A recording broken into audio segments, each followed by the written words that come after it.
welcome to this episode of Security Scan on Rajya Sabha Television. I am Vishal Dahiya, and this week we're going to talk about the draft of DPEPP, that's Defense Production and Export Promotion Policy, the draft which has been put in public domain by the Ministry of Defense. There are several aspects to this particular draft, and the views have been comments and views have been solicited by the Ministry of Defense. Let's try and understand what exactly DPEPP 2020 draft talks about.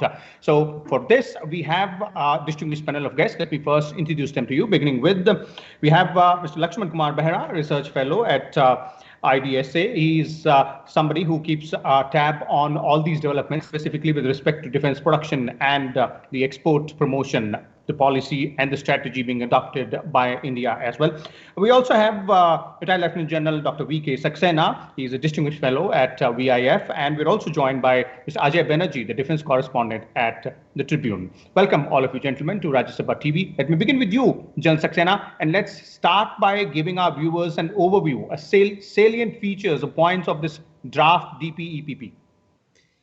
The defense production and export promotion policy, which is in a draft form, is a new document. It is supposed to be an overarching document, which is an output of Atmanirbhar Bharat. It is meant to give focused, structured and significant inputs and control various elements and guide various elements related to defense production and export promotion. If you look at the policy in its entirety, basically, we will see that there are certain thrust areas which the policy looks at. The first thrust area is talking about the procurement reforms. We all understand very well that the defense procurement is bugged with a lot of ills. First of all, time delays. A procurement which takes 36 to 48 months can go 5 to 6 years. And also there are too many stages of approval, too many over centralization. It addresses that. That is the first one. First of all, it says that whatever we can produce in our country should not be imported. For that, the promotion policy talks about making a negative import list, not only of today, but also in the time perspective that what we can do and make in our country should not be imported at all. Then to set up to sort out the procurement blues, it aims to set up a project management unit, that is managing the procurement process more efficiently and to facilitate the acquisition process properly. Okay. Also, it talks about the establishment of a technical assessment cell, which will actually take account of the technology readiness level which is available and classify various industry players in according to their capability. The one which can do design, development, production, testing and certification to be independent players, whereas the one who can do only development can be only development, design, development and production can only be the partners with DRDO. Also, it aims to refine the complete trials procedure. Then the other thrust area relates to indigenization and support to MSMEs. It has a policy of indigenization of 5,000 items by 2025. Also, it talks about the support to MSMEs in a large way. For this, it has set up a defense investor cell, which can be discussed in some other forum. Okay. Also, the next thrust area is the optimization of resource allocation. It says that now today in the defense budget head, we have one major head 2076 and one minor head 101. One was for defense procurement, other is for army for pensions and for personal services. Okay. It says that you have to have a distinct budget head only for domestic capital procurement. Also, it aims to enhance the domestic production by 15% in each year over the next 5 years. And most interestingly, in optimization of the resource allocation, it talks about scrutinizing our defense expenditure under various heads so that you do not have a less priority item taking a spike or a major chunk of the budget, whereas a lesser priority item, because it could not move up the procurement cycle, could not. So some sort of a scrutinization is expected. Okay. The other area The other thrust areas talks about investment promotion. Investment promotion, FDI, and ease of doing business. In investment promotion, you are aware now today, India has got a lot of things going in the aircraft area, in engines area, in UAV domain, in line replacement units, as also in upgrades and retrofits. In this area, we have Tejas, we have ATS, we have so many things coming up. So in this area, interact the investment. Also, okay. Just Saxena, I'm pretty sure there are other points as well, and you'd like to elaborate on them also. But we'll come to those parts specifically later. For example, innovation, R&D, and export promotion, as well as the quality assurance as well. But these 3-4 points which you mentioned. Let me first have the comments from the other two panelists on these 3-4 points, and let me start with you, Ajay. Procurement reforms, indigenization, all these aspects which General Saxena spoke about are some of the key focus areas. It looks like this is carrying forward the idea of defense industry reforms, which were, talked about during the lockdown period when we, heard the finance minister put in place the entire, spectrum of reforms which is being talked about. There also there was a mention of defense industry reforms. So it's like building on those particular steps. Now we are talking about overall draft policy. Is that how it looks like, Ajay? So the policy now aims to have an export of 35,000 crores, that is $5 billion by 2025. It is possible. We have done around 13,000 crores last year. So I believe it is possible in 2025 because we are growing. A lot of countries around us, surrounding countries, our neighbors, our friends, they want equipment from us because it's reliable, cheaper, much cheaper than what the Western countries or what Russia produces for them. So that is one aspect. I see the export promotion policy and making India as an export hub for global supply chains as the most important aspect of this policy. This will bring in jobs, this will bring in exports, this will bring in money to our companies and also raise our stature in the world. That's how I see it. The second point is increasing the amount of defense production we make annually. That is, we aim to have something like $25 billion by 2025. That is a huge number because that is largely dependent on not just on PSUs, private industry and other places also. Because the private sector is coming up in a big way in India at the moment. It is not just the DPSUs or the OFPs. The private sector will also contribute to this $25 billion target by 2025. These are the two most important aspects for me, Vishal. Okay, definitely. These are some of the important aspects. Mr. Lakshman, let me bring you here on these overarching, components or the contours of this draft DPEPP. Obviously, there are 3-4 other points as well. So if you'd like to elaborate on the ones which have already been pointed out by General Saxena, and of course, export is the thrust area. Yes, right. So this draft defense production and export promotion policy was in the making. In fact, in 2018, the Ministry of Defense came out with a revised draft because the first defense production policy was announced in 2011 and that was not quite effective. So the ministry was working over the years, and after the Make in India was announced and after the Prime Minister's Vocal for Local call and Atmanirbhar Bharat Abhiyan movement. So the Ministry of Defense has activated all its departments and stakeholders, and they have put together all the ideas in one document, and this is the draft we are seeing. And I think as General V.K. Saxena rightly said, this is an overarching document. The good part of the document is that it has clear objectives. It lays down what it intends to do over a period of time. In fact, it has identified 5 objectives, and to achieve those objectives, it has clearly laid down the focus areas. So General Saxena talked about procurement reforms, indigenization and support to MSMEs, optimization of resource allocations, investment promotion and FDI, and ease of doing business measures. But it also talks about innovation and R&D, because you can't be self-reliant unless you have innovation and your own industry designs and develops state-of-the-art equipment which actually can be acquired by the armed forces. And it is identified number of technologies which will be developed by the DRDO, of course, with the help of other stakeholders.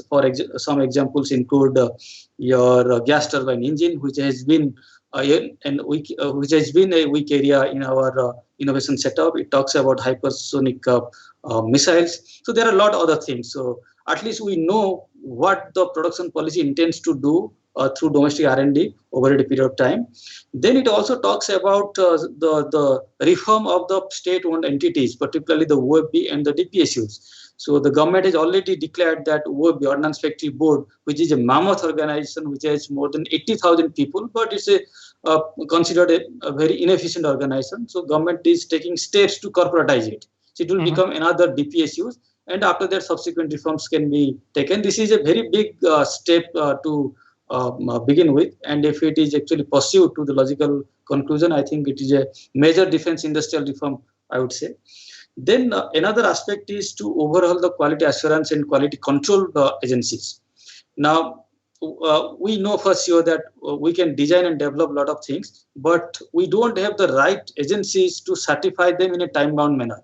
And it is often very frustrating for the developers or the producers to go through a lengthy process of trials and testing, and those times are actually more than the developmental time. And that actually creates a disincentive among the R&D and the production agencies. So government, this production policy talks about simplifying those. But the major part is the export promotion, how to promote India's defense export. So there is a target. Now we are at the level of around 10,000-11,000 crore. Now to increase by three times, which is around 30,000 to 35,000 crore. This is an ambitious target, but this is very much doable. And there are a number of steps that the government has articulated, that all our Indian defense attaches which are posted in missions, they will be co-opted and their assistance will be taken into consideration for promoting Indian exports. Then government will take lead. If you look at other major exporting countries, be it France or Israel or US, their head of states actually take a lot of active interest in promoting their defense equipment. Here the draft policy also talks about government to government kind of exports. So that's the very big and bold step from the government. Then government can provide export credits to some of the countries which don't have enough money to buy, but they can be given financial assistance, which they can use to buy equipment from our industry.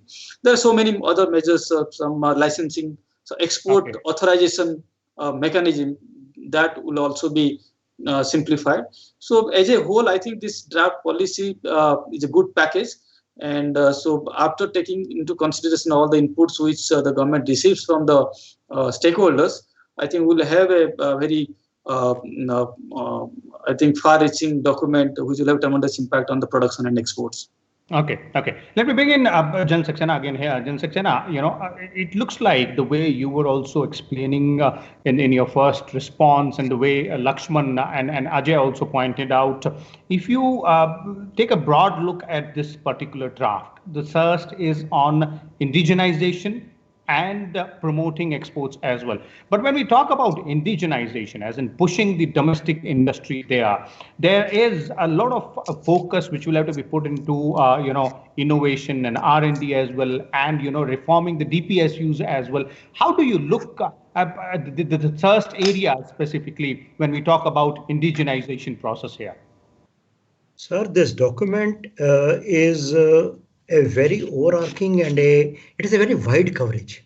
If you talk about the indigenization, it is a vertical by itself, which is very difficult and which is not an easy task to do.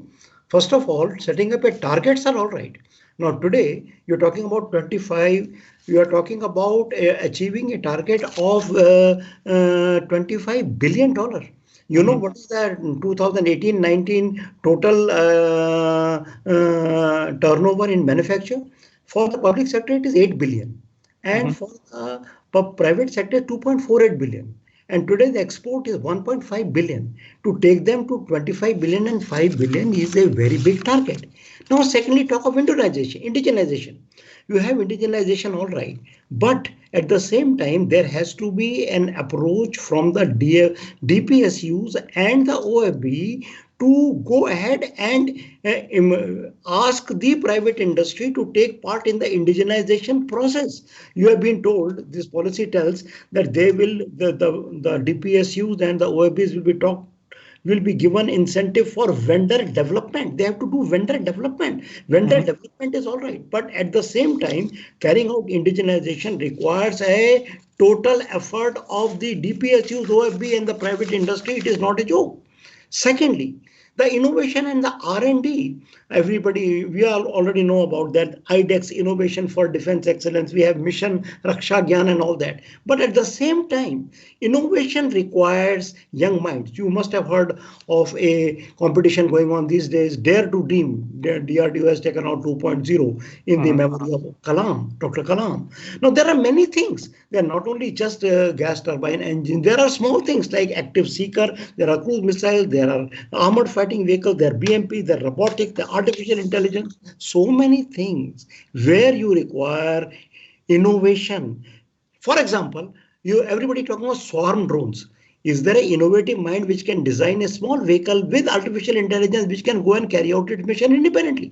We are talking about bringing down the drones without firing missiles on them. Okay, as anybody can develop a very small, simple thing which can bring down a drone either by a physical catastrophic kill or by a laser thing. Everybody talks of laser weapon, but where is the development in laser weapon on ground? Innovators are required who can take out the problems of power and so on. Now talk about the DPSU. Talk about the DPSU, the culture of DPSU has to change. Government is talking about making them system integrators. What is system integrator? You are only an integrator, but you will involve your private industry, you will involve other vendors, you will involve so many other players, and you will carry out the production system. Now, testing, government is very clear. We have discussed on your program only something called the DTIS, Defense Testing and Integration Scheme. Government has spent 400 crores, planning expenditure of 400 crores with a special vehicle in which you can 8 greenfield ranges are coming up in 2 of the defense industrial corridors. Government is giving a lot of thrust. Dr. Lakshman was talking about that there is a frustrating experience of the producers to produce something but cannot test, cannot integrate, cannot certify. And also the export promotion. Our 2 vehicles, DEF Expo and Aero India, the government wants to capitalize on them. The government wants to take them forward to ensure that they become our brand ambassadors to say what we can develop, what we can show to the world, and what is our capability. Now, all this is something called our ease of doing business is going up from 142 out of 190 in 2014. Today, we are at 63. Maybe we'll cross the target of 50. So these are easier said than done. Easier said than done. Indigenization, investment, export promotion. You heard OFB corporatization, how much resistance is taking place, how much 80,000 force is on roadside. But talking about DPSU's disinvestment, how difficult it become. Time, cost, quality. DPSUs have to realize that. OFB have to realize that it is open playing field. No captive business. It is open playing field. You have to go and win. So this is a document which puts things in, but it requires implementation. Okay, definitely. It is a tough task, but then, that is where this entire overarching document comes in place. Ajay, I would ask you that, would you agree with the points which are being put forth by General Saxena and Lakshman there as well? Because the way we are looking at this particular policy or this particular document, it is quite clear, that to achieve the 2 goals, one is specifically an enhancement of export, and 2 is indigenization. We will have to ensure innovation, R&D, public sector and private sector to go hand in hand with each other. Reforms, obviously, in DPSUs. All these are small, might look like small components or small aspects, but these are very crucial to achieve that overarching goal. Yes, they are, because see, the point happens now because what we have been talking all this while for the past 10 years is fructified in this document which has been released 2 days ago and which can be seen on the websites of the company. It has been fructified. Now, once it has been fructified, now it is for the industry to take it up. Our private industry is one of the best in the world. I can assure you that we all have seen them function. with regards to defense production and defense equipment making. They can do a better job than several others. So let them have an open field across the world. They are already making parts of planes for Boeing, for Lockheed Martin, for Airbus. Let them take the next step forward. Innovation, when we talk about innovation, please keep in mind the Navy has taken a lead in terms of indigenization, that is making the ships locally. In the past 10 years, we have not got any ship from outside. Okay, we are taking 2 of the Grigorov class from the Russians because there is some things attached to it that can't be spelled out here. In case of the Air Force, the Tejas is just coming in, but I believe now Make in India is the way forward. The Indian Air Force Chief Bhadoria Saab was very categorical in October when he made the statement that there will be no, he will try to cut the imports and there will be only local products. Now, planes, drones, armed drones, these are the things we have to start making immediately. Innovation, R&D is needed. And this document, I believe, addresses all of those. Vishal? Okay.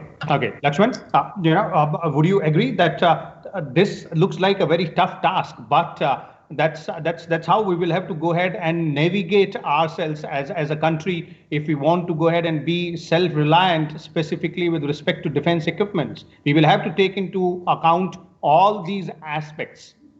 Yes, as a policy document, I can't fault with the document because the policy has to talk big things. It has to give the big picture. But the good thing is that the policy is backed by strategies. So there are 9 key steps that the policy lays down. Okay, these things will be done by various stakeholders so that we'll achieve the larger objective. Okay, so I think nobody will mind if we fall short by 5,000 crore in our production. But our intent has to be clear. Our production is now 80,000 crore, and we have to step up by on an average 19,000 crore every year to reach that 1,75,000 crore, of which 35,000 crore will come from exports.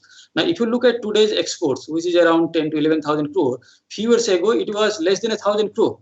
So nobody actually trusted when the government that time said, okay, I remember then defense minister publicly saying we'll have a defense export of $2.5 billion, and people were laughing. But we realized that we are very close to that. So as a policy document, it has to give you the big picture. So, but the good thing is that it has strategies, and I am sure that all the stakeholders will do their due diligence to achieve the larger objective. But another good aspect is that this document is also in line with our political thinking. Now, in most of the countries, or particularly in India, sometimes the policy falters because it is not backed or supported by the political vision. Now, the Prime Minister is talking about the Atmanirbhar Bharat, vocal for local. Make in India was there previously. Now, everything all actually leads to self-reliance. So if every stakeholder knows, okay, he has to do his bit to fulfill the political objective, then I think these objectives are not so big. Okay. So we have achieved 10,000 crore exports. We can really, it is very doable to achieve 30,000 crore, and strategies, objectives are quite clear. And I'm sure this will lead to better picture for the Indian defense industry in the coming years. Okay, definitely. If you've tried with a proper strategy, nothing is impossible. And as you're pointing out, looks like the policy and the vision seems to be aligned together. Let's have final concluding comments from you, Jan Saxena, before we wrap up this show. And then that's going to be about, how this will get implemented on the ground. That becomes really, really important, because as a policy document, all of you are saying that it looks like a very, perfect way of going ahead and achieving the desirable targets, specifically with respect to indigenization and export promotion as well. And both are interlinked, very closely interlinked with each other. But when we start implementing this policy on the ground, how the policy makers and stakeholders, how should they go about it? Sir, you have hit a very, very key aspect, that the policy is all right, but there are a lot of impediments in implementation. First of all, as a person who has remained in the procurement process for decades, I am of the firm believer that no policy, no organization, no procedure should become an encumbrance. This policy should not become another cog in the wheel, another stage of approval, another stage in the time thread which increases one more stage, one more approval. It should not increase over centralization, which is already too high. We should decentralize. It should not one more that this is all right, but you have to take the approval of so and so more and so and so more. Secondly, the attitudinal roadblock. The attitudinal roadblock is a very big thing. What is that?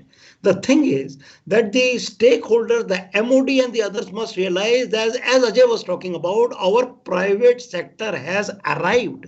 Today, our private sector can do things. What about K9 Vajra? What about M77? What about ATAGS? What about 1200 crores of 3D surveillance radars to Navy? It's the private players who are leading international forums and winning contracts. It is the time when the private industry, private players are not to be taken as step brother. They have to be taken as comrades in arms, and they have to be taken together. When somebody says that incentive to MSMEs, incentive to private sector, they are the, for example, in Akash weapon system, it is lot of private players are there, but in the new weapon system, more and more. Government says every time 15% additional have to be in. Second case is accountability. In the acquisition position, no accountability. If you delay, here the accountability procedure should be there. And lastly is that there should be an institutional forum for feedback to the MOD. Last time the Make-2 procedure, the strategic partnership model suffered because there was no feedback, regular feedback. What is wrong with your policy? What are the course correction required? So I feel that more than the policy, it is the implementation blues which have to be addressed. And also one single point is that private industry has arrived is a fact of the game. DPSUs have to realize the reality of the day, and OFBs have to corporatize. Okay, definitely implementation part is really, really important out there. Before we bring this to an end, Ajay wants to say something. Ajay, concluding words from you. Yeah, quickly. I see the private sector has arrived. I will just buttress General Saxena's point, because see what happens is Godrej is making parts with the BrahMos. There are people who are making parts with Tejas. There are L&T has made a submarine. They made the strategic submarine, and there are other people who are doing a lot of work. So let us not think about big things and make them, because I'll give another example. I cannot take the name because that's not public. Indian private sector companies making the barrels for a foreign gun, artillery gun. So you can imagine the work they are doing. The time has come for us to capitalize on that and increase the production. Okay, definitely. That's very, very true. The private sector has arrived as far as the defense sector is concerned. And those are the final points for the DPEPP draft 2020. That's Defense Production and Export Promotion Policy, which has been put into public domain. Looks like, as our panelists are pointing out, this is an overarching policy which takes into consideration all aspects. What remains right now is for all the stakeholders to work hand in hand with each other towards achieving that particular goal of making India self-reliant as far as defense production is concerned, and obviously boosting exports as well, so that we can gain more money from the work which is being done in the defense sector. Thank you so much. We'll come back again next week with a different topic. Till then, you keep watching Rajya Sabha Television.